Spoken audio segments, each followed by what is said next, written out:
L'anime commence par nous présenter Hitoyoshi Yokoya, qui, pour l'instant, vit seul chez lui sans faire absolument rien, comme beaucoup d'entre vous. Mais après quelques minutes, la sonnette retentit et, en jetant un coup d'œil par la caméra pour voir de qui il s'agit, il est surpris de voir qu'il s'agit d'une servante. Elle s'excuse pour son impertinence avant de lui demander s'il aurait la gentillesse de l'accepter comme servante. Une fois qu'il la laisse entrer, elle s'excuse de l'absence de ses parents, expliquant que c'est pourquoi sa maison est en désordre. En lui offrant quelque chose à boire, il réfléchit au fait qu'il l'a laissée entrer sans rien dire, et se demande si elle est vraiment venue ici pour travailler, car il se pourrait que ce soit une publicité ou même qu'elle veuille lui vendre quelque chose d'illégal. Cela le conduit à penser qu'il vaudrait mieux lui demander de partir. Avec ses doutes en tête, il lui demande où elle a travaillé auparavant comme servante, voulant savoir quelle est sa spécialité. Elle répond avec assurance qu'elle est une tueuse professionnelle et qu'elle élimine, par exemple, des traîtres sur ordre de son maître. En parlant de son maître, elle explique que c'est lui qui lui a recommandé de venir ici. Clairement, Hitoyoshi se montre nerveux et lui demande immédiatement si elle est en train de plaisanter. Mais en voyant qu'elle est sérieuse, il se convainc qu'il vaut mieux la mettre à la porte, tout en essayant de la refuser poliment pour qu'elle s'en aille. Avant de le faire, il lui demande qui est cette personne qui lui a recommandé de venir ici, et si c'est quelqu'un de sa famille. Elle acquiesce pour confirmer, en expliquant qu'il est le petit-fils de la femme qui vivait dans la maison du deuxième fils de l'épouse du cousin du fils illégitime de son maître. Hitoyoshi interprète rapidement qu'ils sont simplement des inconnus. En le disant à haute voix, il commence à avoir peur car il ne veut pas la mettre en colère. Pour changer rapidement de sujet, il commente qu'une tueuse peut l'être de différentes manières, et il veut donc savoir quelle est sa spécialité. Elle sort alors dans le jardin et, après quelques secondes de pause, sort de nulle part plusieurs couteaux qu'elle lance habilement sur un des arbres en face d'elle, répétant l'opération jusqu'à former une ligne droite parfaite. Une fois terminée, elle affiche une expression de fierté. Elle lui dit ensuite qu'elle ne lance pas souvent des couteaux, mais qu'elle a pensé que c'était la meilleure façon de lui démontrer ses compétences. De son côté, Hitoyoshi ne peut s'empêcher de parler de ce qu'il vient de voir, légèrement nerveux, et ne pouvant plus le supporter, il lui explique qu'il n'a pas besoin de tuer qui que ce soit et qu'il ne sait même pas qui est ce maître qu'il a envoyé ici, ni quelle est sa situation, mais qu'il ne peut pas lui donner de travail. Après l'avoir entendu, elle lui dit qu'en ce cas, elle regrette beaucoup de lui avoir fait perdre son temps précieux, s'excusant ensuite pour partir sans plus tarder. Une fois finalement seul, Hitoyoshi tombe à genoux à cause de la pression qu'il vient de subir, se demandant même si ce qu'il vient de vivre était un rêve. À ce moment-là, il regarde le sol et se rend compte de quelque chose. De son côté, la servante marche dans la rue, un peu découragée. Elle se souvient même de la façon dont il a dit que son maître était un inconnu, se demandant ce qu'elle pensait qu'il allait se passer, sans savoir où aller maintenant. Juste avant de traverser les voies ferrées, elle entend Hitoyoshi l'appeler au loin, lui faisant savoir qu'elle a laissé tomber l'un de ses grelots, ce qu'elle porte comme ornement dans ses cheveux. En se retournant pour le voir, elle remarque immédiatement qu'un véhicule se dirige vers lui, et avant qu'il ne se fasse envoyer dans un isekai, elle réagit en un clin d'œil, courant vers lui à une vitesse incroyable, arrivant juste à temps pour le sauver d'un accident mortel. Sa première question est de savoir s'il va bien. Hitoyoshi la remercie beaucoup, toujours sous le choc de ce qui vient de se passer. Après cela, elle s'excuse, expliquant qu'elle n'avait jamais sauvé la vie de quelqu'un auparavant et que son cœur bat très fort. À ce moment-là, il lui rend le grelot et, après l'avoir remercié et s'être remis, il lui fait ses adieux pour qu'elle continue son chemin. Mais avant que cela n'arrive, quelques secondes après, Hitoyoshi la retient, car il se trouve qu'il a besoin d'aide pour le ménage. Une fois à la maison, elle pose sur la table toute sa collection de couteaux qu'elle a à sa disposition. Là, elle lui raconte que, selon certains, le couteau est le premier outil de l'humanité, et bien que ce soit quelque chose de simple, en l'utilisant bien, elle peut atteindre n'importe quel objectif. Hitoyoshi l'interrompt rapidement pour lui préciser que, bien qu'il ait dit qu'il avait besoin d'aide, il parlait du ménage et non de ce genre de nettoyage, car quand elle entend le mot nettoyage, cela lui rappelle que le nettoyage est sa spécialité. Mais il lui fait bien comprendre qu'il ne parle pas de ce type de nettoyage, lui montrant les sacs présents, ce qui est sa faute. Elle pense alors que c'est une bonne manière de dissimuler des cadavres, mais Hitoyoshi lui demande d'arrêter de parler ainsi. Il lui explique qu'il parle simplement de sortir les poubelles, passer l'aspirateur, laver le linge, des choses de ce genre. En d'autres termes, il a besoin d'une aide ménagère, et cette fois, elle comprend ce qu'il veut.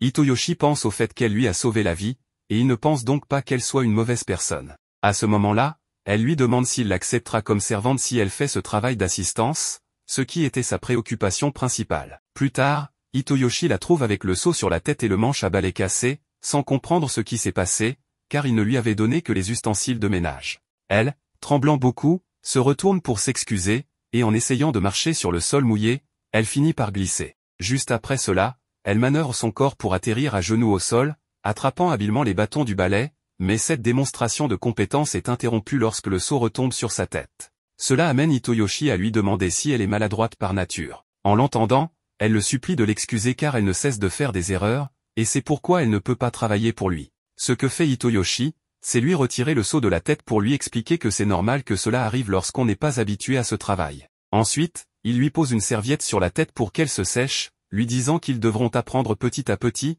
acceptant de l'aider ou, plutôt, de le faire ensemble. Il veut savoir si elle l'aidera avec cela. Devant cette démonstration de gentillesse et de patience, elle acquiesce simplement, surprise par sa bienveillance. Plus tard, ils finissent de ranger tout le salon, et Hitoyoshi mentionne qu'il n'arrivait pas à trouver la motivation de tout faire seul, alors il la remercie pour son aide. Pourtant, à cause de tout ce qui s'est passé, il a oublié de déjeuner, et c'est pourquoi il lui demande si elle sait cuisiner. En voyant son air de chiot triste, il comprend que c'est un non catégorique, mais il reste optimiste, lui disant qu'il savait déjà ce qu'il voulait manger, lui suggérant d'aller prendre une douche avant qu'ils ne mangent ensemble. Alors qu'elle est dans la salle de bain, elle pense à son sourire gentil quand il la remercie, peu avant de sortir. Hitoyoshi, en tant qu'adolescent, envisage la possibilité que sa nouvelle servante sorte de la salle de bain sans serviette. Malheureusement pour sa puberté, elle le déçoit fortement en sortant complètement habillée. Après cela, elle lui montre ses excellentes compétences pour couper les légumes. Hitoyoshi se rend alors compte qu'elle ne connaît pas le tonkatsu. Elle lui explique qu'elle l'a sûrement déjà goûté une fois,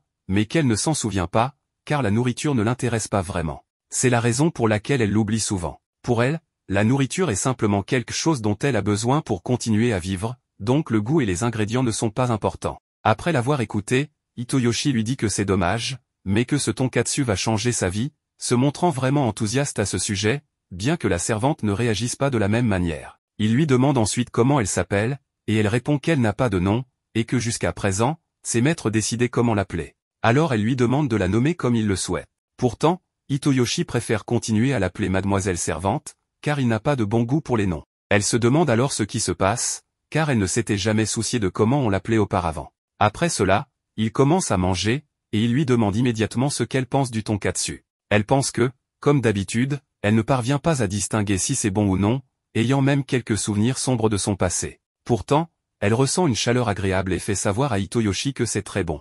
Petit à petit, elle s'imprègne de ces nouvelles sensations si chaleureuses, comme le bain chaud, la nourriture, et même son maître. À ce moment-là, Hitoyoshi lui fait savoir quelle sera sa nouvelle chambre, qu'il avait préparée à l'avance.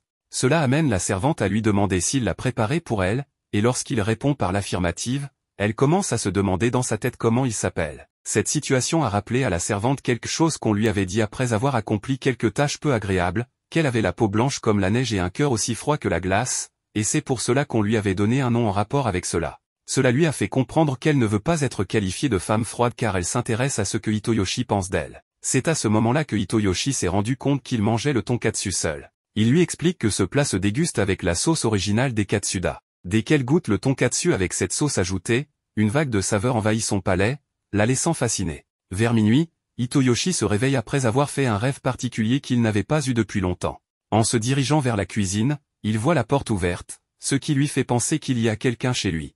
Ou plutôt, il se souvient qu'elle est une assassine. En jetant un coup d'œil, il a un sursaut en voyant sa silhouette, mais tout change lorsqu'il s'aperçoit qu'elle est simplement en train de manger de la sauce. Très gênée, elle s'excuse. Elle lui explique qu'elle a pensé que si elle devait mourir demain, elle voudrait avoir goûté cette sauce une dernière fois. Cela donne une idée à Hitoyoshi, préparer une fondue de sauce tonkatsu pour eux deux.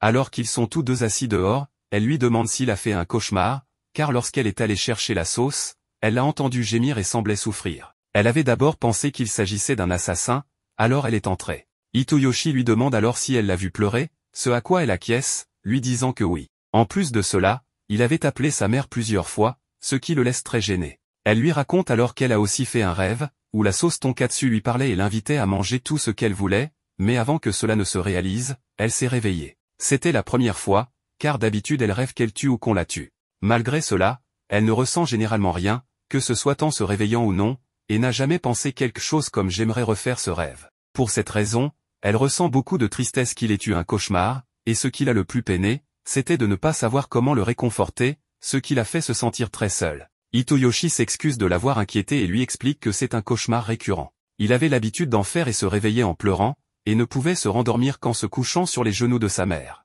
Après avoir entendu cela, elle n'hésite pas à lui proposer de se coucher sur ses genoux. Face à cette offre si inattendue et un peu nerveux, Hitoyoshi refuse, disant que cela, c'était quand il était enfant, et qu'à présent, il est un garçon qui sait ce qui est correct et ce qui ne l'est pas. Mais lorsqu'elle entend ces explications, elle affiche un regard totalement éteint, commençant à croire qu'elle ne sert qu'à ôter des vies. Ce sont ces mots que lui disaient souvent les adultes qui l'utilisaient. Alors que tout semble s'écrouler pour elle, elle est interrompue lorsqu'Hitoyoshi pose soudainement sa tête sur ses genoux, car il s'est rendu compte qu'elle allait mal. Ne pouvant s'en empêcher, il admet que c'est très chaleureux d'être ainsi, et elle partage le même avis. Après cela, il se met à l'aise, se couchant sur le dos pour pouvoir la voir directement, et avec un rouge clair visible sur son visage, elle lui demande s'il a pu dormir. Hitoyoshi, quelque peu nerveux, lui répond que oui, et c'est tout. Mais pour la première fois, lorsqu'elle a sauvé Hitoyoshi, elle a senti son cœur battre si fort qu'il semblait vouloir sortir de sa poitrine. Ce type de sensation, elle ne l'avait éprouvé que lorsqu'elle faisait face à des dizaines d'ennemis, mais cette fois-ci, c'était différent. Après cela, elle s'occupait des poubelles quand Hitoyoshi est descendu et l'a vue. Il la remercia de faire cela, mais alors, à l'extérieur de leur maison, ils ont aperçu un chiot abandonné. Une lettre était attachée à lui, disant que son ancien propriétaire avait accidentellement acheté un chiot qui deviendrait assez grand et l'avait laissé ici en pensant que le propriétaire de la maison était riche et pourrait s'en occuper. Hitoyoshi trouva cela un peu exagéré de la part de l'ancien propriétaire, mais il décida de garder le chiot car ce n'était qu'un bébé et il ne pourrait pas survivre tout seul. Cependant, Mademoiselle Servante ne comprenait pas l'intérêt de s'en occuper. Pour elle, si quelqu'un a la volonté de vivre, il peut survivre, peu importe les circonstances, et sauver une vie par pitié entraîne des conséquences. Elle demanda donc à Hitoyoshi s'il était prêt à en assumer les conséquences. Il était difficile de comprendre son point de vue, mais Hitoyoshi lui demanda pourquoi elle l'avait sauvé l'autre jour. Mademoiselle Servante n'avait pas de réponse, et Hitoyoshi lui expliqua que c'était par instinct, que le corps réagit de lui-même pour sauver quelqu'un. De plus, il connaissait le sentiment d'être abandonné. Quoi qu'il en soit, Mademoiselle Servante gardait une distance de sécurité avec la boule de poil, effrayée. Elle déclara que si Hitoyoshi le lui ordonnait, elle pourrait s'en approcher, mais le garçon lui dit de ne pas le faire. En fait, son ancien maître avait lâché ses chiens sur elle pour la former, ce qui l'avait traumatisé. Hitoyoshi ne savait pas trop quoi faire et Mademoiselle Servante pensa qu'il était déçu d'elle, ce qui la fit se sentir abattue. Hitoyoshi clarifia alors qu'il lui demandait de faire un effort, car il ne pouvait pas abandonner le chiot. Mademoiselle Servante tenta de surmonter sa peur en essayant de le tenir, mais à peine. Hitoyoshi lui demanda alors quelle partie du chiot la terrifiait, et elle répondit qu'elle avait peur de ses griffes et de ses crocs. Pour Hitoyoshi, la boule de poil ressemblait simplement à un mochi, une sorte de gâteau de riz. Puis, la petite boule de poil mordilla Mademoiselle Servante de manière joueuse, ce qui fit que Hitoyoshi l'attrapa immédiatement avant qu'elle ne puisse la rejeter. Ensuite, ils se rendirent au magasin d'animaux avec Mademoiselle Servante pour acheter les choses nécessaires pour le chiot. Elle acheta tout ce que Hitoyoshi lui avait demandé, et au coucher du soleil, ils rentraient chez eux après avoir fait les courses. Mademoiselle Servante remarqua à quel point Hitoyoshi était gentil. Elle n'avait jamais rencontré quelqu'un comme lui dans son monde, un monde rempli de sang. Mademoiselle Servante ressentait une distance lorsqu'Hitoyoshi lui montrait de la gentillesse. C'était la première fois qu'elle expérimentait la gentillesse et la chaleur. Pourtant, à chaque fois qu'elle essayait quelque chose, elle échouait, alors elle voulait comprendre comment elle pourrait être utile pour lui. Dans le monde où elle vivait, il fallait se battre pour gagner sa place, et si l'on n'était pas utile pour ses maîtres, on était remplacé comme un pion. Cependant, tout ce qu'elle avait fait pour arriver ici ne signifiait plus rien désormais. C'est pourquoi elle ressentait que si elle avait pu rencontrer Hitoyoshi comme le chiot, elle aurait pu apprendre à être utile pour lui. Mais Hitoyoshi lui dit qu'il semblait qu'elle souhaitait abandonner son ancien métier, ce qui signifiait quitter l'assassinat et devenir normale, une pensée qui ne lui était jamais venue à l'esprit. Elle avait toujours été considérée comme une assassin, et on lui avait toujours dit qu'elle devait continuer à tuer, car il n'y avait pas d'autre moyen pour elle d'être nécessaire. Pourtant, ce moment présent, ici et maintenant, était différent. C'est un sentiment d'appartenance qu'elle ressentait, comme si elle n'avait plus besoin de tuer. Mais elle se demandait si cela allait vraiment marcher. C'est alors que Hitoyoshi se confia. Il avait eu peur d'elle au début, mais après avoir passé du temps ensemble, il réalisa qu'il avait tort, car elle était une bonne fille. Cela lui rappelait son enfance, et elle voulait maintenant devenir une fille normale. Hitoyoshi lui dit d'arrêter de s'inquiéter pour chaque petite erreur qu'elle faisait. C'était la première fois qu'elle accomplissait des tâches ménagères, et les erreurs étaient donc normales. Après cela, elle commença à trancher le chou de manière plus naturelle, et le menu du jour était l'okonomiyaki, accompagné de sauce et de choux. Mais la boule de poil s'approcha pour demander à manger, ce qui la mit sur ses gardes, car le chiot s'était faufilé derrière elle. Mademoiselle Servante lui donna donc de la nourriture pour chien, et Hitoyoshi entra alors qu'elle essayait de le caresser. Hitoyoshi remarqua qu'elle l'avait nourri, puis proposa soudain un nom pour le chiot, un nom difficile à prononcer, mais qui plaisait à Mademoiselle Servante parce que Hitoyoshi l'avait inventé. Après cela, Hitoyoshi la remercia d'avoir coupé le chou et la complimenta, ce qui la poussa à envisager de s'occuper de la boule de poil en échange. Elle voulait être normale, mais n'arrivait pas encore à se débarrasser de sa peur. Elle voulait croire en Hitoyoshi, et celui-ci lui faisait pleinement confiance, ce qui rendit mademoiselle servante très heureuse. Cela lui donna le courage de caresser et de tenir la boule de poil sans crainte. Cela lui rappela ce que Hitoyoshi avait dit sur le pont. Puis vint l'heure du dîner, et elle se comporta comme une enfant devant un repas délicieux, finissant son assiette rapidement. Hitoyoshi proposa d'en préparer davantage, mais mademoiselle servante ne voulait pas l'embêter, bien que son langage corporel en dise autrement. Hitoyoshi apprenait vraiment à la jeune fille à devenir normale et lui dit de demander ce qu'elle voulait. Mademoiselle servante lui demanda alors de lui donner un nom. Cela fut difficile, mais Hitoyoshi lui demanda sa date de naissance. Mademoiselle servante ne connaissait pas la date exacte, mais savait qu'elle était née pendant une journée de forte neige. Hitoyoshi la nomma donc Yuki, ce qui signifie neige. Ce nom lui rappela de nouveau son passé sombre et froid, mais Hitoyoshi lui expliqua qu'il aimait la neige parce qu'elle était blanche et apportait de la chaleur. Il avait entendu un jour que la terre et les graines ne gelaient pas sous la neige. Ensuite, les graines germaient et devenaient des arbres, ce qui signifiait que la neige protégeait les graines en les gardant au chaud. Cela la fit vraiment réfléchir sur cette chaleur et sur la manière dont Hitoyoshi faisait toujours vibrer son cœur. Tout cela la rendait vraiment heureuse. Une belle et touchante histoire d'amour se développait peu à peu entre les deux. Quelques jours plus tard, alors que Yuki joue avec Mochi, Hitoyoshi apparaît et lui demande une faveur. Elle demande ce que c'est, et il révèle qu'il souhaite se faire percer l'oreille et veut que Yuki, qui a déjà les siennes percées, l'aide à faire le trou. Elle accepte, mais au moment de placer la lame près de son oreille, elle recule, hésitant à percer l'oreille de son maître. Soudain, la cloche sonne, et en ouvrant la porte, Yuki trouve une fille à la recherche de son frère. La fille semble confuse en voyant Yuki, qui réalise qu'il s'agit de Riko, la petite sœur de Hitoyoshi. Une fois à l'intérieur, Riko n'arrive pas à croire que son frère, qu'elle considère comme un perdant pleurnicheur, ait pu engager une servante aussi attirante que Yuki. Elle lui demande pourquoi il ne l'a jamais mentionné lors des réunions familiales. Hitoyoshi tente d'expliquer que leur mère aurait probablement paniqué et que leur père l'avait autorisé à engager une servante, sans même connaître son apparence. Mais Riko n'accepte toujours pas son excuse pour lui avoir menti. Yuki leur demande pourquoi ils vivent séparément, mais au lieu de répondre, Riko commence à crier, ce qui laisse Yuki perplexe face au comportement étrange de la fille. Riko complimente Yuki sur sa beauté, et Hitoyoshi explique que Riko adore les personnes belles, tout en détestant les garçons laids comme lui. C'est pourquoi il ne voulait pas lui en parler. Riko commence à bouder en harcelant son frère, mais après s'être calmée, elle apprend que c'est Hitoyoshi qui a donné son nom à Yuki, ce qui la surprend. Yuki explique alors qu'elle était autrefois une tueuse sans nom avant que Hitoyoshi ne lui donne un nom, ce qui perturbe Riko, qui finit cependant par trouver cela génial et demande à Yuki de signer son carnet, ce que cette dernière fait avec plaisir. Cependant, la signature de Yuki ressemble à des gribouillis insensés. Yuki se défend en disant qu'elle parle 12 langues car elle a beaucoup voyagé en tant qu'assassin, mais qu'elle n'a jamais étudié la calligraphie. Riko a alors une idée, elle veut que Yuki devienne son projet de recherche pour l'été. Bien que Hitoyoshi s'y oppose, Riko insiste en disant qu'elle est la personne dont elle a besoin.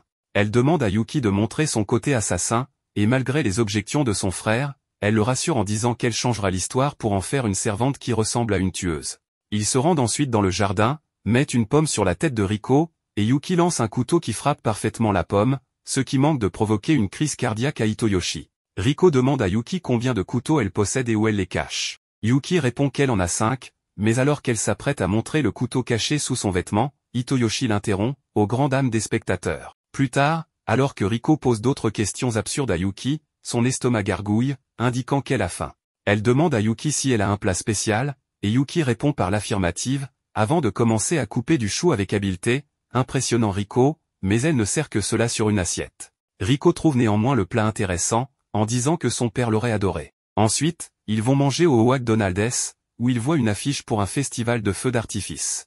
Hitoyoshi mentionne que le festival propose des saucisses yakitori, ce qui excite Yuki, et il décide d'y aller. Une fois arrivé, Riko entraîne Yuki vers un stand de tir. Riko est nul, mais Yuki prend le pistolet avec confiance, bien qu'elle rate également sa cible. Elle avoue alors qu'elle n'est pas douée au tir. Cependant, au jeu de pêche au poisson rouge, Yuki utilise sa précision pour attraper beaucoup de poissons. Lorsque Riko lui demande son secret, Yuki lui apprend patiemment comment faire, et le gérant du stand la félicite pour être une bonne grande sœur. Ensuite, ils achètent la sauce yakitori tant attendue, ce qui enthousiasme Yuki. Lorsqu'elle prend une bouchée, elle est si subjuguée par le goût qu'elle en perd presque le contrôle, dévorant la sauce rapidement. Voyant son enthousiasme, le vendeur lui en offre davantage gratuitement, ce qui la rend encore plus euphorique. Riko part acheter des boissons, et Hitoyoshi veut l'arrêter, mais Riko rassure son frère en disant qu'elle ira bien. En attendant son retour, Hitoyoshi demande à Yuki de lui raconter ses expériences passées au festival. Elle lui explique qu'au lieu de s'amuser, elle avait autrefois une mission,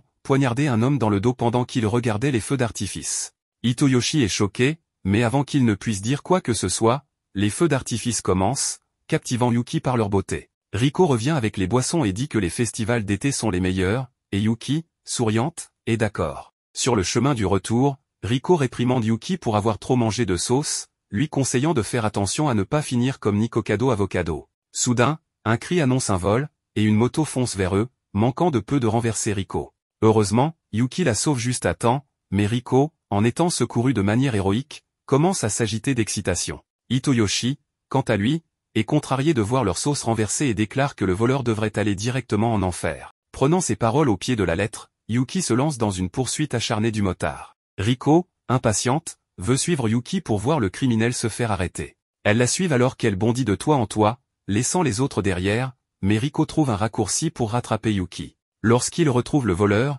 Yuki lance habilement un couteau sur les pneus de la moto, ce qui le fait chuter. Alors qu'elle s'approche du voleur avec une intention menaçante, Hitoyoshi crie pour qu'elle s'arrête. Yuki se contente alors de lui donner un petit coup sur le casque en guise de punition, déclarant qu'elle a de nouveau faim. Hitoyoshi propose joyeusement d'acheter plus de sauce yakitori, laissant le voleur traumatisé et prêt à se rendre de lui-même à la police. Après avoir acheté leur nourriture, ils rentrent chez eux, et Riko est enthousiaste à l'idée de présenter son projet d'été à sa classe, ce qui laisse Yuki perplexe quant à la notion d'école. Riko lui explique à quel point l'école est géniale, bien que les spectateurs sachent que c'est une exagération. Soudain, elle reçoit un message de sa mère lui disant qu'elle a préparé un ragoût de bœuf, ce qui pousse Riko à se précipiter chez elle. Yuki trouve cela normal, et après les explications de Riko, elle exprime à Hitoyoshi son désir d'aller à l'école. Le lendemain matin, Hitoyoshi se rend à l'école, inquiet de savoir si Yuki s'adaptera bien. Ses amis lui parlent d'une rumeur concernant une mystérieuse servante dans la ville, ce qui le fait s'étouffer de surprise. Hitoyoshi tente de jouer les ignorants, mais soudain, le professeur présente une nouvelle élève, Yuki, qui fait son entrée triomphale, laissant Hitoyoshi abasourdi. Le professeur explique qu'elle est la cousine de Hitoyoshi et lui demande de s'asseoir devant lui. Yuki s'approche, s'assoit, et dit à Hitoyoshi qu'elle a hâte de suivre les cours avec lui à l'école, l'appelant Monseigneur Hitoyoshi. Tous les élèves de la classe sont choqués de l'entendre l'appeler ainsi. La scène se déplace ensuite à l'extérieur de l'école, où Riko demande à son frère Hitoyoshi comment se passe l'école. Hitoyoshi lui demande si c'est à cause d'elle que Yuki est venue à l'école, ce qui rend Riko très heureuse, car elle confirme qu'elle en est effectivement responsable. Les trois marchent ensemble, et Riko commente que Yuki est très diligente et qu'elle peut résoudre les choses rapidement. Hitoyoshi lui demande alors comment elle a inventé l'histoire de la cousine, comment elle a réussi à se faire transférer ici, pourquoi elle a mentionné le nom de famille Hitoyoshi, comment elle s'est retrouvée dans sa classe, et pourquoi elle ne lui avait rien dit de tout cela auparavant. Yuki explique qu'elle a géré le transfert en utilisant certaines connexions de son réseau secret, et que l'idée d'être cousin a été suggérée par Riko. Comme elle jouerait le rôle de sa cousine, elle a emprunté le nom de famille Hitoyoshi. Elle ajoute également qu'elle pourrait mieux le servir en classe. Quant à la raison pour laquelle il n'avait pas été informé, Riko pensait qu'il serait plus amusant de garder le secret. Agacé, Hitoyoshi frappe Riko sur la tête. Yuki a rejoint l'école, et Hitoyoshi lui dit qu'ils vivront une aventure scolaire excitante ensemble. Plus tard, ils rentrent chez eux, et le lendemain matin, Hitoyoshi est à l'école et demande à Yuki ce qu'elle compte faire pour le déjeuner. Il prévoit d'aller à la boutique, et elle mentionne qu'elle veut un pain katsuta. Hitoyoshi lui dit que l'école propose une variété de pain katsuta tous les mercredis, mais qu'ils partent rapidement, et qu'elle doit se dépêcher dès qu'elle entend la sonnerie. Il ajoute qu'il est lui aussi fan des pains katsuta, mais que leur classe est la plus éloignée de la boutique scolaire, donc même s'ils partaient maintenant, ils n'arriveraient pas à temps. Yuki lui demande alors où se trouve la boutique scolaire, et quand il la lui montre, elle grimpe par la fenêtre et se dirige vers le toit de l'école. Hitoyoshi lui dit de descendre immédiatement pour ne pas attirer l'attention, car cela causerait de gros problèmes si quelqu'un la voyait. Soudain, Yuki commence à voler au-dessus des bâtiments. De nombreux élèves se précipitent vers la boutique pour des pains katsuta, et Yuki surprend tout le monde en arrivant avant eux. Elle saute ensuite d'un bâtiment à l'autre, impressionnant tout le monde avec ses capacités. Elle atteint le magasin de pain, commande un sandwich katsu, et le ramène à Hitoyoshi en s'excusant nerveusement pour ce qu'elle a fait. Hitoyoshi la rassure en lui disant qu'il n'est pas en colère et commence à manger. Dans sa tête, il pense qu'il l'aurait réprimandé pour son comportement inapproprié, mais son expression ravie l'empêche d'être fâché. Ensuite, Yuki prend un morceau de sa nourriture et le donne à manger à Hitoyoshi, qui devient très nerveux et embarrassé. Il lui dit que la nourriture est délicieuse. Plus tard dans la soirée, on voit Riko chez Hitoyoshi, où elle passera la nuit. Hitoyoshi lui dit qu'elle a déjà assez visité pendant les vacances d'été. Riko répond qu'elle aime beaucoup Yuki et la considère comme une grande sœur, c'est pourquoi elle visite souvent. Elle ajoute ensuite que si Hitoyoshi épouse mademoiselle Yuki, tout ira parfaitement bien. Agacé, Hitoyoshi lui dit d'arrêter de parler de ça. Riko insiste en disant qu'elle pense que Yuki est amoureuse de lui et qu'elle en est certaine. Elle dit qu'elle comprend le cœur des filles et sait que Yuki l'aime. Hitoyoshi lui répond que ce n'est pas vrai, et que Yuki n'est pas intéressé par la romance ou les sentiments. Riko lui demande s'il a des projets de mariage avec Yuki, en soulignant que leur mère approuverait probablement, mais qu'elle n'est pas sûre de l'opinion de leur père, qui peut être très têtu. Elle suggère également d'avoir 2 cérémonies de mariage, une de style oriental et une de style occidental. Soudain, Yuki apparaît et demande si quelqu'un se marie. Hitoyoshi est surpris, et Riko dit avec désinvolture qu'il discutait de la gentillesse qu'il y aurait si Yuki devenait sa grande sœur. Elle demande alors directement à Yuki si elle aime son frère. Yuki répond qu'elle l'admire beaucoup.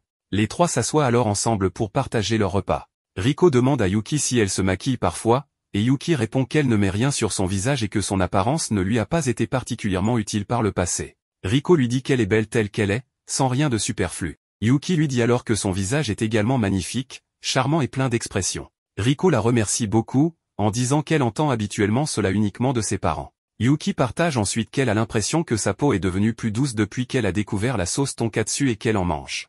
Elle offre un morceau à Riko, qui goûte et trouve cela délicieux. Hitoyoshi pense alors en lui-même en disant que pour lui, elle ressemble déjà à des sœurs. C'est sûrement parce que Riko a su s'adapter facilement à leur vie quotidienne, et il pourrait même être préférable qu'elles restent ensemble. Riko dit alors à son frère qu'il est probablement en train de penser à épouser Yuki maintenant. Elle dit à Yuki que lorsque son frère aura 18 ans, il pourra se marier, et qu'il pourrait prendre leur nom.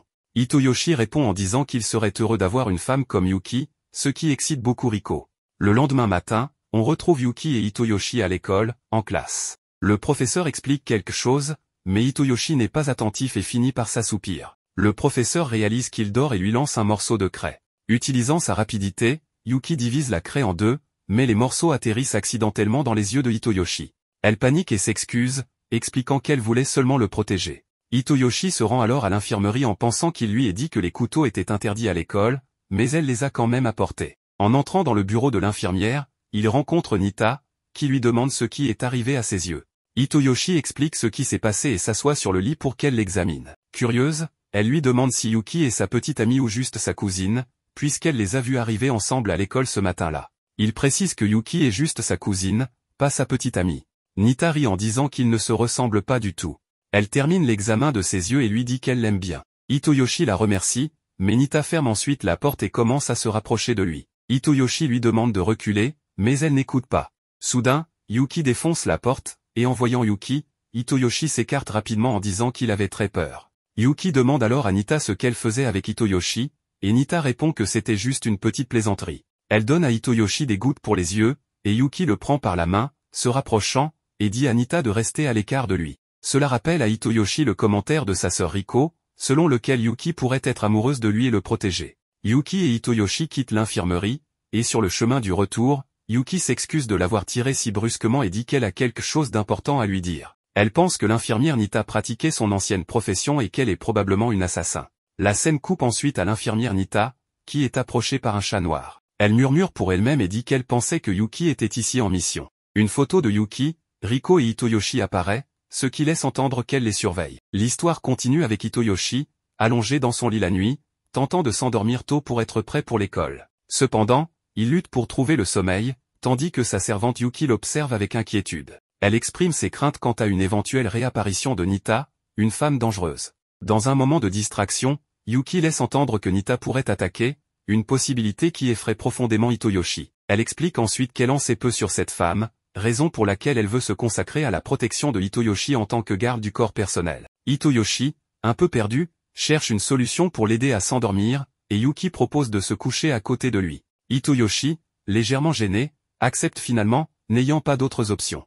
Yuki le rassure en affirmant que si Nita venait à apparaître, elle serait là pour lui. Elle promet de rester vigilante, assurant qu'elle pourrait repousser Nita même d'une seule main. Elle évoque qu'elle ne disposait que d'un petit couteau plus tôt dans la journée, mais est fière d'avoir réussi à effrayer Nita. Elle réfléchit ensuite, réalisant que son passé l'a finalement rattrapé et que Hitoyoshi est maintenant impliqué. Elle le rassure, affirmant que le protéger est sa spécialité. Pour Yuki, Hitoyoshi est incroyablement important, car il lui a appris ce que signifie la gentillesse. Hitoyoshi exprime alors sa peur pour la sécurité de Yuki, ne voulant pas la perdre. À cet instant, il se sent chaud, et Yuki ouvre la fenêtre pour rafraîchir l'air. Elle commande qu'elle veille sur lui, tel un garde du corps protégeant une personne importante. En ouvrant la fenêtre, elle détecte une légère odeur de sauce katsuta venant du portail principal. Mais soudain, Nita fait irruption et s'empare de Hitoyoshi, taquinant Yuki en affirmant qu'elle est tombée dans son piège. Nita se moque de Yuki, prétendant que son attachement à sa fausse famille l'a rendue négligente. Elle peine à croire que Yuki, autrefois surnommé le loup blanc des 9 dragons, puisse être si vulnérable. Nita menace d'arracher un œil à Hitoyoshi si Yuki ne se soumet pas à ses ordres. Yuki répond calmement que le loup blanc n'a rien perdu de ses crocs. Nita, en voyant la fureur sur le visage de Yuki, affirme avoir une affaire à régler avec elle. Elle a décidé de mettre fin à la vie de cette dernière. Toutefois, elle admet qu'elle n'a pas la force de le faire seule et envisage de prendre Hitoyoshi temporairement en otage. Nita propose alors que Yuki vienne à l'école dans quelques heures, promettant que Yuki sera en sécurité jusque-là. Yuki se remémore les paroles de son mentor, qui lui rappelait qu'elle était née pour tuer et que l'odeur de la mort la suivrait toujours. Elle comprend désormais que sa seule présence met Hitoyoshi en danger. Elle décide qu'elle doit éliminer Nita pour résoudre cette situation et espère que, une fois Hitoyoshi en sécurité, elle pourra quitter le pays et que tout reviendra à la normale. Son unique souhait est que Hitoyoshi rentre chez lui sain et sauf.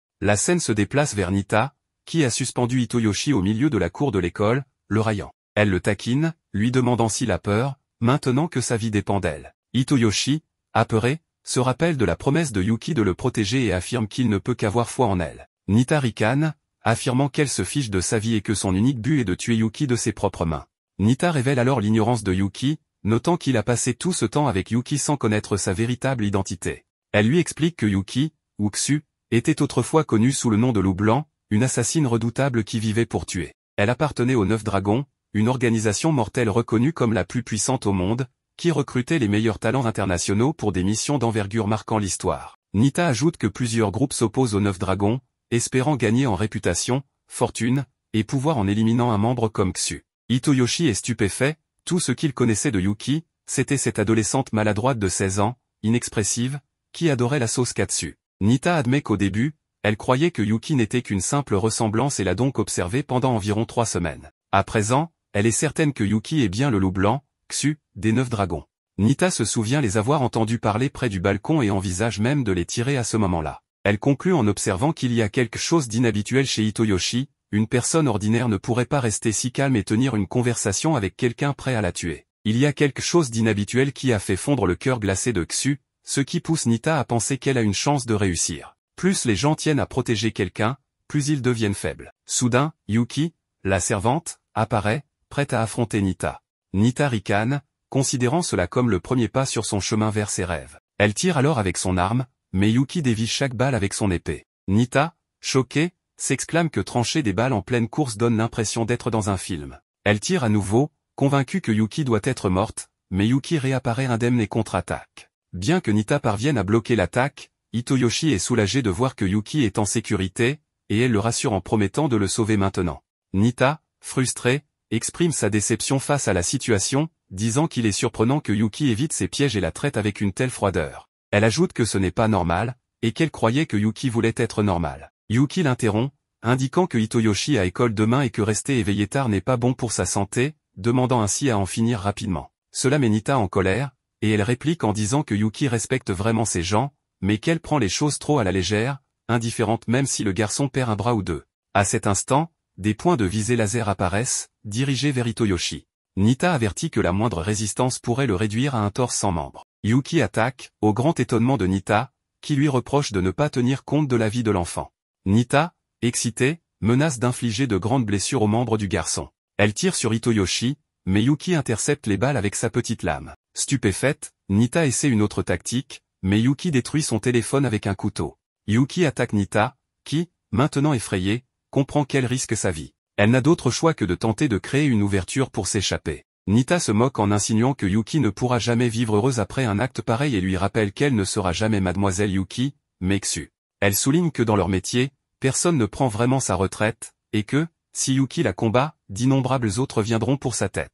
Nita se demande si Yuki est prête à les affronter tous. Yuki répond en expliquant qu'elle pensait ainsi autrefois, qu'elle croyait appartenir à ce monde où tuer et obtenir de la reconnaissance était tout ce qu'elle connaissait. Mais elle affirme que tout est différent maintenant, et qu'elle ne tuera plus personne ni ne laissera quelqu'un mourir à cause d'elle. Elle promet de protéger la vie normale qu'elle a choisie, librement et selon ses propres termes. Un homme raconte que le loup blanc, Xu, ne laisse jamais sa proie s'échapper, qu'elle la poursuit jusqu'aux profondeurs de l'enfer, émergeant de l'ombre pour lui arracher la gorge. Il la décrit comme la plus terrifiante et puissante des assassins.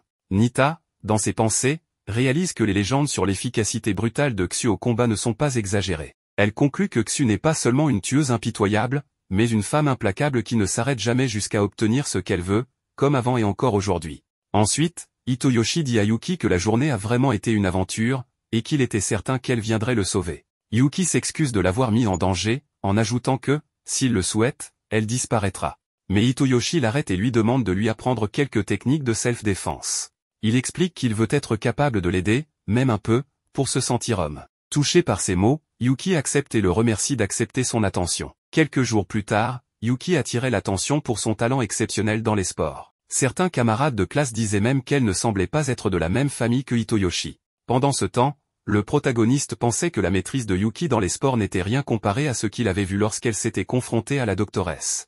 Il avait de nombreuses questions sur la vie passée de Xu, mais tant qu'elle tentait de rester normale, tout allait bien. Aussitôt, Yuki regarda le protagoniste avec tendresse, ce qui fit que les autres camarades le remarquèrent également. Cependant, comme Yuki s'efforce de rester normal, Hitoyoshi ne laissera ni la jalousie ni l'envie des autres l'affecter. Le protagoniste a failli être touché par un ballon, mais Grace l'a sauvé, ce qui attira encore plus l'attention des autres élèves sur lui. Désormais, il est mis à l'écart, non seulement à cause de Yuki, mais aussi en raison de l'attention que lui porte Grace. Immédiatement, le protagoniste lui demande de prendre ses distances, car Grace est maintenant à l'école en tant que nouvelle professeure de gymnastique, et a même prétendu être une connaissance de Hitoyoshi qui venait de s'installer à Tokyo. En entendant cela, le protagoniste reprocha à Grace d'avoir exagéré avec cette histoire de fond, mais elle expliqua que, contrairement à Xu qui se spécialise dans le combat, elle se spécialise dans l'espionnage, et qu'elle est excellente dans l'art du camouflage. Elle précisa toutefois que c'était sa véritable apparence, et demanda à Hitoyoshi s'il préférait les filles aux cheveux longs et noirs, comme sa chère Yuki. Hitoyoshi nia aussitôt, ce qui fit rire Grace, car il est aussi lisible qu'un livre ouvert. Yuki demanda à Grace pourquoi elle était là, car elles avaient tout clarifié la nuit précédente. Grace répondit qu'elle trouvait amusant de voir la légendaire tueuse Xu travailler désormais pour un simple civil, en plus de prétendre ne plus vouloir tuer. Elle ne pouvait rien trouver de plus divertissant. Cependant, Grace précisa qu'elle n'allait tuer personne et qu'elle ne permettrait pas non plus que quelqu'un la tue. Elle proposa une négociation, elle promet de ne ni tuer Yuki ni Hitoyoshi, en échange de leur fournir du pain de la cafétéria pendant 3 mois. Hitoyoshi fut surpris par cette offre, car il s'attendait à ce que Grace demande à Yuki des informations ou autre chose dans ce genre. Il se demanda si cela n'était pas un code entre assassins. Grace s'engagea même à leur fournir du pain Katsuda, un pain que Yuki adorait. Yuki accepta immédiatement. Hitoyoshi demanda à Yuki si elle était vraiment sûre, et elle expliqua que, en tant qu'assassin, ils avaient l'interdiction de tuer des civils. De plus, Grace savait qu'elle ne pouvait pas surpasser Yuki et n'allait donc pas tenter quoi que ce soit contre Hitoyoshi. En cas de danger, Yuki protégerait Hitoyoshi. Cela rassura le protagoniste, et Grace leur promit de ne plus les déranger et de les observer de loin, ou du moins, c'est ce qu'elle disait. En réalité, Grace restait collée à Hitoyoshi à chaque occasion en classe de sport. Le protagoniste reprocha à Grace de le déranger, mais elle nia tout en remarquant que cela dérangeait probablement Yuki qu'elle soit si proche de Hitoyoshi. Le protagoniste expliqua que c'était peut-être parce que Yuki craignait que Grace ait de mauvaises intentions. La professeure comprit que Hitoyoshi ne percevait pas encore les sentiments que Yuki développait pour lui. Hitoyoshi lui demanda de quoi elle parlait, et Grace se rapprocha pour lui murmurer la vérité à l'oreille. À ce moment-là, Yuki fit un service au volley qui cassa le filet et envoya le ballon se fracasser contre le mur. La pauvre Yuki, embarrassée par sa maladresse, fut néanmoins acclamée par ses camarades, impressionnée par sa puissance. Plus tard, Yuki s'excusa auprès de Hitoyoshi pour cet excès de force. Il la rassura, expliquant que ce n'était pas grave et que ce n'était pas sa faute, mais il lui demanda pourquoi elle avait fait cela. Yuki n'en était pas certaine, elle savait juste que chaque fois qu'elle voyait Hitoyoshi avec Grace, elle se sentait un peu isolée sans comprendre pourquoi. Elle demanda alors au protagoniste si ses sentiments étaient normaux ou s'il y avait quelque chose d'anormal chez elle. Hitoyoshi comprit ce que Grace voulait dire, Yuki était jalouse pour la première fois. Il lui expliqua alors que c'était un sentiment normal. Quelques jours plus tard, Yuki se leva tôt pour accomplir ses tâches ménagères, et en lavant le linge, elle remarqua avec joie que la serviette sortant de la machine était très douce. Elle courut, enthousiaste, le dire à Hitoyoshi. Ce dernier se souvint que cela faisait un mois que Yuki avait commencé à laver les serviettes, et qu'au début elle mélangeait les couleurs avec le blanc, utilisait du détergent pour vaisselle à la place de la lessive, et même du nettoyant. À présent, elle avait surmonté tous ses échecs et réussissait parfaitement. Hitoyoshi la félicita. Plus tard, Alors qu'elle finissait ses tâches, il lui demanda ce qu'ils allaient cuisiner pour le dîner, car il ne restait que du chou dans le réfrigérateur. Ainsi, elle a pensé qu'il pourrait couper le chou et l'accompagner d'un bon tonkatsu et de sauce katsuda. Ils sont donc allés acheter le tonkatsu, et Yuki était super excité de voir toute cette sauce katsuda partout. Le protagoniste lui a dit qu'il comprenait ce qu'elle ressentait, car quand il était petit et qu'il était allé à un spectacle de héros, il s'était senti tout aussi excité. C'est normal que le cœur des gens s'emballe en voyant quelque chose qui leur plaît. Revenant au présent, Yuki a remarqué que, bien que la main du cuisinier tremblait légèrement au début lorsqu'il tenait le couteau, il a commencé à couper le tonkatsu avec une grande précision et a arrêté de trembler. Yuki a été surprise qu'il puisse couper aussi bien à son âge et s'est demandé s'il pourrait être l'un des siens, ou peut-être même le légendaire assassin qui réside au Japon. La grand-mère qui tient l'établissement, en voyant que Yuki est une grande fan de la sauce katsuda, lui a dit qu'elle la prépare elle-même avec ses propres mains, ce qui a immédiatement fait penser à Yuki que la grand-mère était une déesse capable de créer des miracles. La grand-mère a expliqué que la recette avait en fait été inventée par son mari, mais qu'elle la préparait elle-même maintenant. Yuki a remercié la vieille dame, car jusqu'à récemment, elle n'avait jamais pensé que la nourriture pouvait être bonne ou amusante. Mais quand elle a goûté à la sauce katsuda, tout son monde a changé. Même si la grand-mère pensait que Yuki exagérait peut-être, Yuki ressentait le besoin d'exprimer tout ce que la sauce katsuda lui avait apporté, car elle lui réchauffait le cœur. C'est pourquoi Yuki a sincèrement remercié la grand-mère. Là, Yuki a compris qu'elle avait découvert le bonheur, car cette chaleur qu'elle ressentait produisait du bonheur. Peut-être que ce bonheur lui avait permis de découvrir combien la sauce katsuda était délicieuse. Yuki a pensé que la grand-mère avait raison. Quand le cuisinier s'est approché par derrière et lui a dit qu'elle avait de la poussière sur l'épaule, cela a confirmé à Yuki que cet homme n'était pas quelqu'un de normal, puisqu'il avait pu s'approcher d'elle sans qu'elle ne le remarque. Immédiatement, la grand-mère a offert à Yuki de la sauce katsuda fraîchement préparée, ce qu'elle a accepté, et en la goûtant, elle a presque éclaté de bonheur. Plus tard, pendant que Yuki lavait les assiettes où ils avaient mangé, Hitoyoshi pensait que chaque fois qu'il la voyait heureuse ou excitée par quelque chose, il avait du mal à croire qu'elle avait été une tueuse. Et bien qu'il ait enquêté sur les 9 dragons, les résultats parlaient seulement de légendes chinoises. Alors Hitoyoshi a pensé à lui poser des questions, mais en considérant que Yuki pourrait vouloir laisser son passé derrière elle, il a décidé qu'il valait mieux attendre qu'elle lui parle elle-même de son passé. Cela ne l'empêchait pas d'avoir envie d'en savoir plus sur elle. Immédiatement, il s'est endormi et a rêvé de sa mère, qui lui avait dit qu'il pourrait se voir à tout moment et s'était excusé auprès de lui d'avoir compliqué les choses. Ensuite, sa mère est partie, et il courait derrière elle en l'appelant. Soudain, Hitoyoshi s'est réveillé dans les bras de Yuki. Elle lui a expliqué que pendant son sommeil, il gémissait et pleurait, alors elle est venue le voir. Il est tombé, et elle l'a attrapé. Immédiatement, il s'est écarté en ressentant la proximité de Yuki et lui a expliqué qu'il rêvait de sa mère. Alors Yuki lui a dit que s'il voulait, il pouvait se reposer sur ses genoux. Hitoyoshi a dit que ce n'était pas nécessaire, mais en ramassant son téléphone, Yuki a remarqué qu'il avait cherché des informations sur les 9 dragons.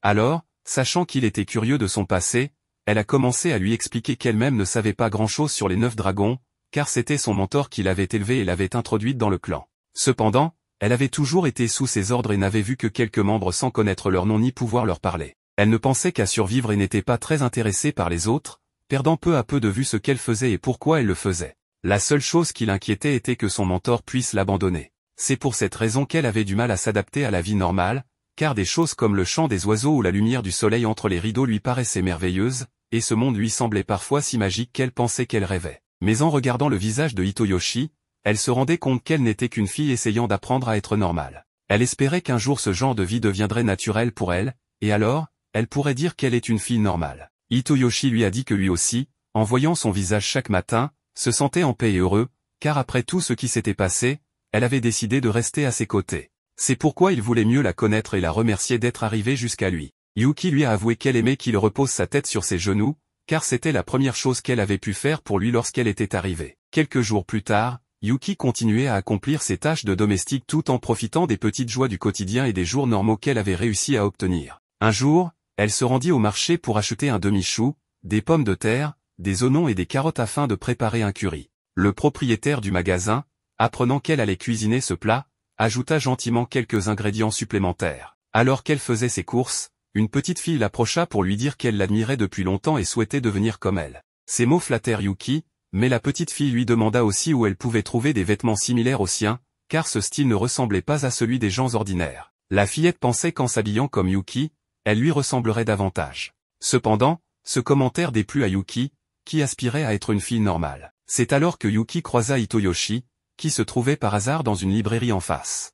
Elle profita de l'occasion pour lui demander si porter une tenue de domestique était considéré comme normal. Suite à cette conversation, ils décidèrent de faire du shopping le dimanche avec Yuki pour acheter des vêtements à Yuki. Ce jour-là, ils retrouvèrent Rico, prévenu par message, qui ne voulait pas manquer cet événement. Grace était également là, ayant intercepté les messages échangés avec sa sœur, ce qui horrifia Hitoyoshi. Yuki s'excusa en expliquant qu'elle pensait avoir désactivé tous les dispositifs d'écoute, mais Grace révéla qu'il en restait un dans la salle de classe. Grace les accompagna car elle estimait qu'Hitoyoshi n'était pas capable de choisir des vêtements adaptés pour une fille. À un moment donné, Rico demanda à Grace si elle était aussi une tueuse, ce que cette dernière confirma en plaisantant et en la prenant dans ses bras.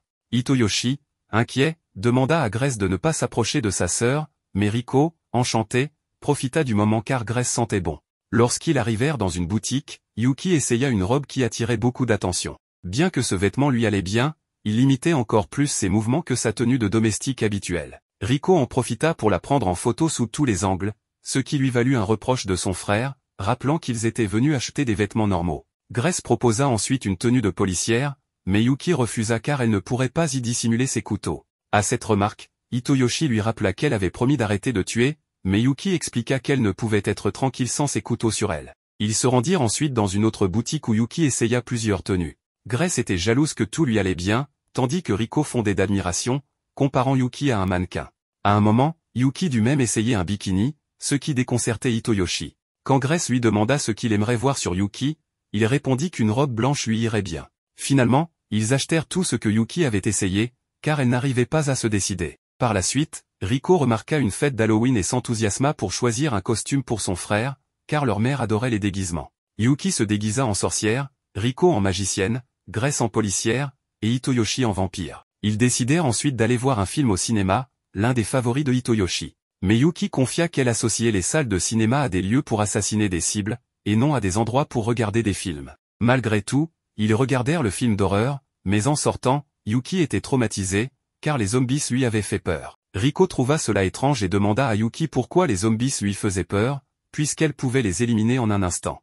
Yuki répondit qu'elle ne supportait pas l'odeur des cadavres en décomposition. De plus, une fois qu'ils sont morts, elle ne peut plus les tuer et elle n'a pas d'expérience en tant que cadavre. De son côté, Grace trouvait la situation amusante, car il n'était pas normal qu'une tueuse ait peur des zombies. Plus tard, alors qu'ils marchaient dans la rue en partageant des crêpes, une jeune fille aux cheveux roses les observa. Elle faisait partie de l'école de Hitoyoshi et Yuki, et s'appelait Naka. Cependant, son frère, Tatsu, la sortit de ses pensées et la gronda, lui disant qu'elle devait être un digne membre de la famille Ikage, toujours vigilante et sur ses gardes. Il lui conseilla donc de s'entraîner à ses jambes la nuit. Naka remercia son frère pour ses conseils et les observa alors qu'Hitoyoshi et les autres s'éloignaient. Rico leur dit qu'elles devraient sortir ensemble à nouveau, cette fois-ci, uniquement les filles. Ensuite, ils se séparèrent, car Hitoyoshi devait ramener Rico chez lui, tandis que Yuki rentrait pour commencer à préparer le dîner. Cependant, lorsqu'elle se retrouva seule, elle commença à se remémorer un peu de son passé. En arrivant chez elle, Yuki se retrouva à regarder les vêtements qu'ils avaient achetés,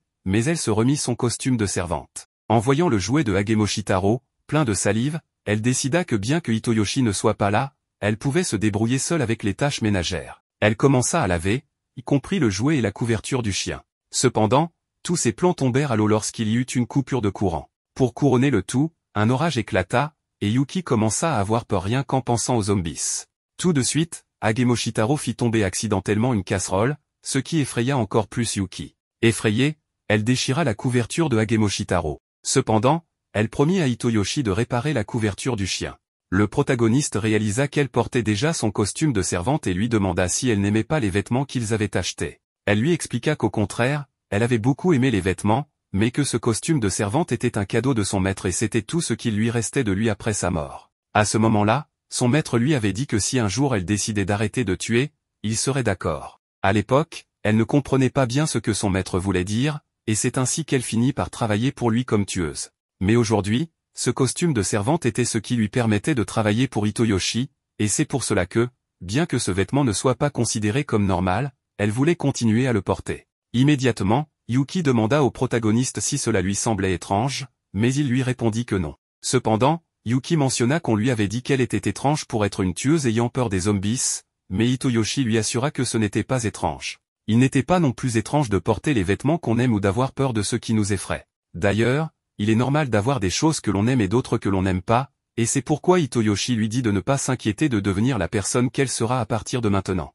Puis Agemoshitaro commença à réclamer de l'attention et courut dans tous les sens. Hitoyoshi le prit dans ses bras et se rendit compte que la couverture qui avait été détruite était celle que Agemoshitaro avait quand il a été adopté. Peut-être que le petit chien sentait ses parents ou quelque chose comme ça. Yuki, comprenant que la couverture portait l'odeur de la famille de Agemoshitaro, demanda la permission à Hitoyoshi de la réparer avant de préparer le dîner. Le protagoniste accepta, mais lui demanda pourquoi. Elle lui expliqua que, en partie, elle savait ce que ressentait Agemoshitaro, car le grelot qu'elle porte était la seule chose qui lui restait de sa petite sœur disparue, et rien que de penser qu'elle pourrait le perdre, cela la rendait triste. Au début, Hitoyoshi ne comprit pas bien que Yuki avait une sœur cadette, mais après quelques secondes, il fut choqué par cette nouvelle. Un nouveau jour commence.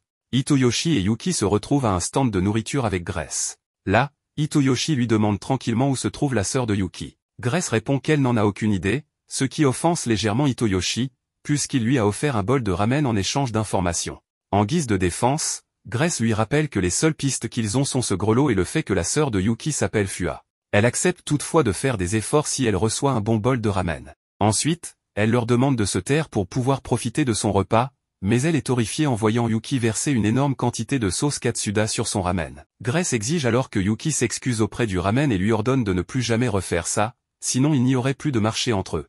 Yuki, cependant, reste concentré sur un problème, sa réserve de sauce katsuda est presque épuisée. Un peu plus tard, ils rendent visite à la vieille qui vend la sauce katsuda, qui s'excuse car elle n'a plus de sauce en stock. Apparemment, les étudiants l'ont achetée en grande quantité à l'approche du festival Katsuda, ce qui a vidé les réserves. En voyant la mine déconfite de Yuki, Hitoyoshi réalise à quel point cette nouvelle est difficile à digérer pour elle. En résumé, il n'y aura plus de sauce Katsuda disponible avant une semaine, ce que Yuki accepte avec difficulté. Alors qu'il marche, Hitoyoshi remarque à quel point la quantité restante de sauce dans la bouteille de Yuki est faible. Il décide alors de l'encourager en lui demandant ce qu'elle dirait à sa sœur si elle se retrouvait. Yuki admet qu'elle ne se souvient presque pas de son enfance, ni du visage de sa sœur. Tout ce dont elle se souvient, ce sont quelques bribes concernant ses parents et un grelot que sa mère avait donné à chacune d'elles. Yuki explique qu'elle a espéré pendant 10 ans que sa sœur la retrouverait grâce à ce grelot, mais cela n'est jamais arrivé. Elle avoue également qu'elle craint que sa sœur la déteste. Ces révélations inquiètent Hitoyoshi,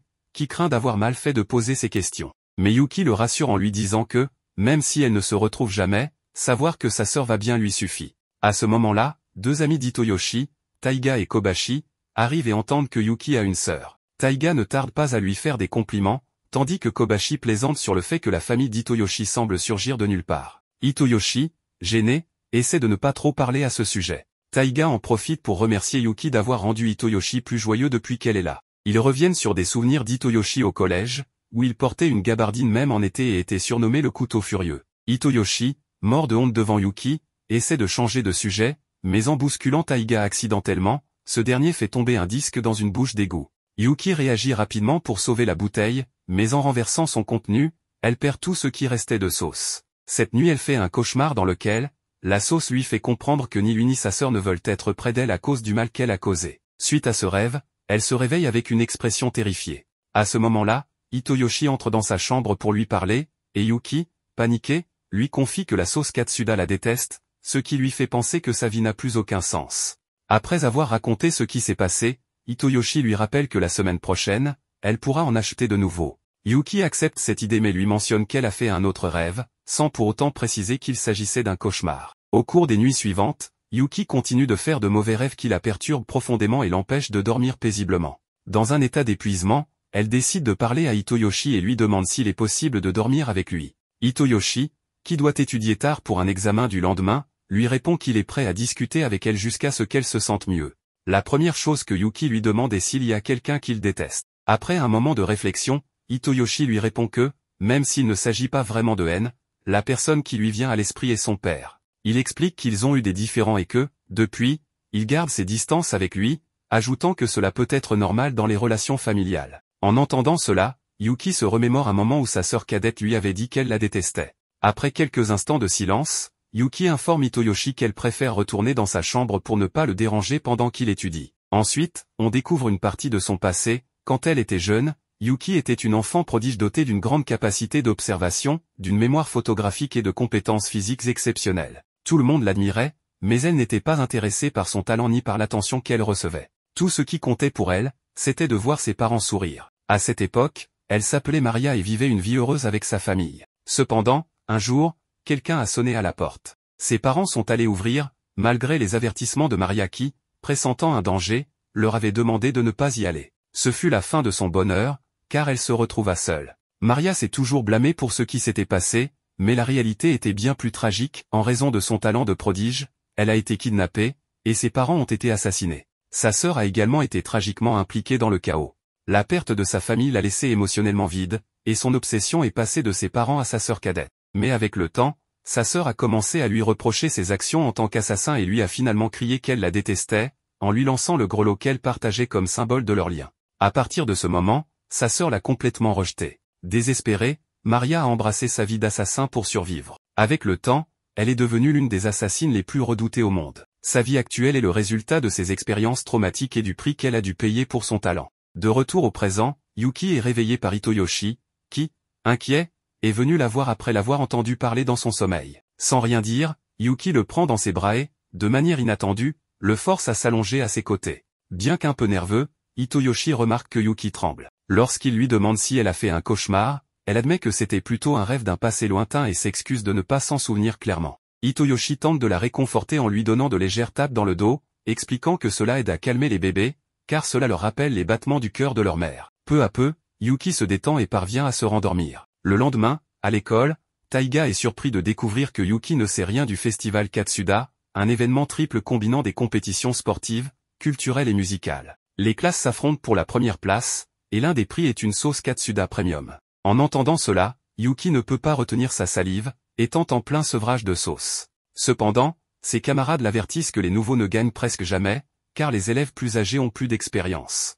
Hitoyoshi lui demande comment elle s'en est sortie aux examens, et Yuki, fière, déclare qu'elle a réussi avec un 42. Bien qu'elle ait tout juste passé, Hitoyoshi la félicite, car cela permet à la classe de maintenir une moyenne acceptable pour participer au festival. Inspiré, Yuki promet de faire encore plus d'efforts. Plus tard, Grace lui offre un pain Katsuda, ce qui rend Yuki très heureuse. Cependant, Grace remarque quelque chose d'étrange dans l'examen de Yuki, il n'avait pas de nom, ce qui la disqualifie techniquement. Cela alarme Yuki, mais avant qu'elle puisse s'expliquer, Grace lui impose plusieurs conditions pour accepter l'examen, y compris arrêter de mettre de la sauce sur le ramen. Soudain, le nom de Yuki apparaît magiquement sur l'examen grâce à Naka, une camarade de classe aux compétences spéciales. Naka se présente officiellement et révèle qu'elle a un plan pour gagner le festival culturel, laissant tout le monde intrigué. La scène se déroule dans le dojo Ikage, où Naka s'entraîne intensément contre deux partenaires. Cependant, l'entraînement devient difficile pour elle, et l'un des adversaires est sur le point de la frapper. Son frère aîné, Tatsu Ikage, intervient juste à temps pour la sauver. Tatsu se montre sévère envers elle, lui reprochant son manque de concentration, et lui rappelle qu'en tant qu'héritier du style Ikage, vieux de 300 ans, ils doivent maintenir une discipline exemplaire. Naka promet de faire davantage d'efforts, ce qui satisfait Tatsu, mais elle se sent coupable de l'avoir déçu à nouveau. De son côté, Tatsu est contrarié, car il craint que son erreur n'ait pu laisser une cicatrice sur son visage. Plus tard, débute le festival Katsuda du lycée Ogiso. Cette année, la compétition oppose des policiers à des voleurs, et chaque classe tente de décrocher la victoire. Au sein du conseil des étudiants, les membres interrogent Tatsu, le président, sur son avis concernant la compétition, car il sera le seul policier face à tous les autres participants, qui joueront les voleurs. Malgré cet apparent désavantage, Tatsu accepte les règles, mais exprime ses doutes concernant Yuki Yokoya. Les autres membres rappellent que Yuki prétend être la cousine de Hitoyoshi, mais son passé reste mystérieux. Tatsu sait qu'elle appartient à la classe de Seconda, la même que sa sœur Naka, et suspecte qu'elle pourrait être une ennemie des Ikage. Il décide donc d'enquêter personnellement. Pendant ce temps, la classe de Seconda est enthousiaste à l'idée de leur projet de café à thème animalier pour le festival. Naka confie à Hitoyoshi qu'elle a l'impression que son frère Tatsu ne l'apprécie pas. Elle explique qu'il est perfectionniste et se concentre uniquement sur les résultats, alors qu'elle se sent petite et fragile en comparaison. Elle veut gagner la compétition pour lui prouver qu'elle est capable de réussir. Alors qu'elle parle, Yuki se tourne vers elle, ce qui la rend nerveuse. Hitoyoshi tente de la rassurer en lui affirmant qu'il dispose de toutes les informations nécessaires pour la compétition. Taiga, déguisé en seigneur Katsuda, fait alors son entrée et déclare que lui, Naka et Yuki remporteront la victoire. Naka explique qu'elle évite de se démarquer pendant les cours de sport, mais assure qu'elle est une coureuse correcte et qu'elle fera tout pour être utile. Yuki l'encourage en rappelant qu'elle a donné espoir à leur équipe dans des moments difficiles, ce qui motive Naka à se surpasser. Cependant, Tatsu observe cette scène à distance et se montre furieux, pensant que Yuki manipule sa sœur contre lui. Plus tard, pendant une pause, Taiga exprime son excitation à l'idée d'apparaître à la télévision et de devenir la meilleure mascotte locale. Hitoyoshi, inquiet pour Yuki, veut lui demander si cela la dérange d'être filmé, mais ils sont interrompus par l'arrivée de Riko. Profitant d'un moment de calme, Naka demande à Yuki si elle a des amis, puis avoue timidement qu'elle n'en a aucune et lui propose de devenir son amie. Yuki accepte avec sérénité, rendant Naka extrêmement heureuse. Naka, désormais motivée par sa nouvelle amitié, se dirige vers le comité du festival Katsuda pour écouter les règles de la compétition. Cependant, ce qu'elle entend l'inquiète profondément. Enfin, la compétition de policiers contre voleurs commence. La présentatrice, accompagnée de Nasuka, explique les règles. Si le président Tatsu parvient à capturer tous les voleurs, les policiers l'emportent. En revanche, si un seul voleur réussit à s'échapper, la victoire reviendra au voleur. Lors de la compétition, une règle spéciale permet à un voleur libre de libérer un camarade emprisonné de sa classe en le touchant. Cela donne un avantage significatif au voleur. De plus, chaque participant doit porter le costume représentant le thème choisi par sa classe. Naka, habillé en lapine, se sent gêné de ne pas avoir été informé de cette règle plus tôt. Taiga est déguisé en mascotte Katsuda, tandis que Yuki porte un costume de loup-garou. Yuki rassure Naka en lui expliquant qu'une amie est là pour soutenir dans les moments difficiles, ajoutant qu'ensemble, elles peuvent vaincre Tatsu. Elle révèle que Hitoyoshi lui a donné son costume, qui masque son visage pour éviter qu'elle soit reconnue par d'éventuels assassins et également pour ne pas apparaître à la télévision. Tatsu, malgré son apparence sérieuse et imposante, est intérieurement ravi de voir sa petite sœur aussi adorable dans son costume. Cependant, lorsque Naka croise son regard, elle détourne les yeux, ce qui attriste Tatsu, qui interprète cela comme un rejet. Il remarque ensuite que Yuki pourrait être une mauvaise influence pour sa sœur. Avant le début de la compétition, deux participants, Nishiki et Mizushi, se rendent volontairement à Tatsu pour être capturés, préférant le soutenir depuis la prison. Une fois la compétition lancée, Tatsu se met à attraper les voleurs avec une rapidité et une force impressionnantes, les envoyant directement en prison. En quelques minutes seulement, il ne reste plus que 3 voleurs en lice, tous issus de la classe de Seconda, dont Taiga, qui est rapidement attrapé en tentant de se faire remarquer devant Nasuka. Naka propose à Yuki de se séparer, mais celle-ci estime qu'il est trop tard. Tatsu parvient à attraper Yuki par son costume, mais avant de pouvoir l'envoyer en prison, une grande fumée rose apparaît. Dans la confusion, Tatsu attrape et envoie par erreur Naka en prison. Yuki, toujours libre, se souvient des mots de Hitoyoshi sur l'amitié, comprenant que Naka a fait cela pour la protéger. Elle se promet alors de gagner pour honorer cet acte. Tatsu, de son côté, confronte Yuki, lui reprochant de se prétendre ami avec sa sœur alors qu'elle ignore tout de sa douleur et de son passé. Pourtant, Yuki, distraite par des pensées de nourriture, ne semble pas affectée par ses paroles. Alors que Tatsu tente de la capturer, Yuki exécute une manœuvre agile pour le mettre à terre avant de courir vers la prison. Arrivée auprès de Naka, elle lui explique qu'elle commence à comprendre ce que signifie l'amitié. Elle lui assure qu'elle souhaite devenir une personne spéciale pour elle et lui propose de continuer à avancer ensemble. Ce moment renforce la détermination de Naka, tandis que la compétition continue dans une ambiance de rivalité et de camaraderie. Au cours de cet instant intense, Yuki s'agenouille devant Naka pour lui demander si elle accepterait de devenir son amie. Naka, submergée par l'émotion, commence à hyperventiler face à cette déclaration sincère. Cependant, avant qu'elle ne puisse répondre, Tatsu intervient en capturant Yuki. Le coup de sifflet final retentit alors, marquant la fin de la compétition. Hitoyoshi, persuadé que sa classe a gagné grâce à Yuki qui a touché Naka pour la sauver, est rapidement corrigée par Riko.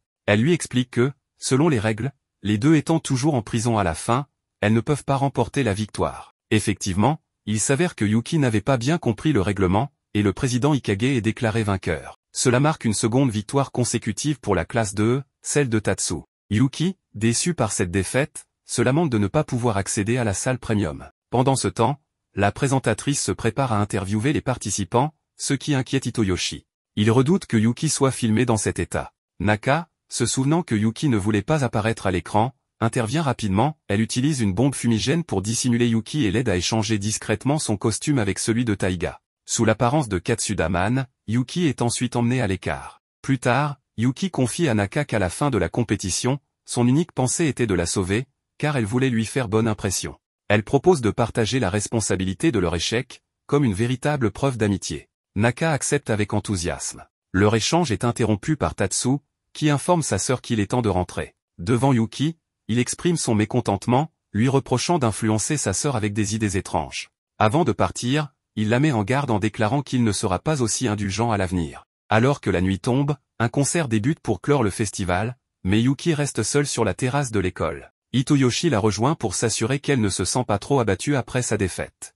Yuki lui avoue qu'elle devrait être déçue, mais qu'étonnamment, ce n'est pas le cas. Elle se souvient de son anxiété avant le festival, différente de ce qu'elle ressent en présence de Hitoyoshi. Elle admet que, lorsqu'elle jouait, elle ne voulait pas que ce moment prenne fin. Hitoyoshi termine sa phrase pour elle, devinant avec justesse qu'elle s'était tellement amusée qu'elle en avait oublié les règles. Yuki réalise alors que ce qu'elle a ressenti était de la pure joie. Apprenant qu'un autre festival aura lieu l'année suivante, elle s'étonne de penser à l'avenir. Elle admet avoir vécu comme si elle pouvait mourir à tout moment, mais cette réalité semble désormais lointaine. Elle comprend qu'un monde de possibilités s'ouvre à elle, avec un avenir où elle pourra réfléchir à des choses aussi simples que le dîner de ce soir ou les retrouvailles avec ses amis.